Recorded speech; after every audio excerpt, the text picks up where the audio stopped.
بھائی بہن کی سہیلی کے ساتھ فون پہ لگا ہوا ہے اور اپنی بہن کو استعمال کر رہا ہے کہ تم اپنی سہیلی کے ساتھ میری سیٹنگ کروا دو، تو پھر وہ دن دور نہیں ہے جب اس کی بہن اس کے کسی دوست کے ساتھ اپنی سیٹنگ کر رہی ہو۔ کھلی باتیں ہیں۔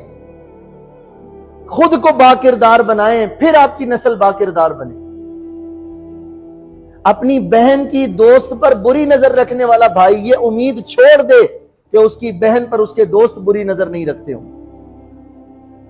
میرے آقا کریم علیہ الصلوۃ والسلام کے کثیر فرامین موجود ہیں جن میں میرے آقا کی تعلیمات یہ ہیں کہ اگر چاہتے ہو تمہارا گھر بری نظروں سے بچا رہے تو پھر لوگوں کو اپنی بری نظر سے تم بچا لو، تمہارا گھر انشاءاللہ بری نظر سے محفوظ رہے گا۔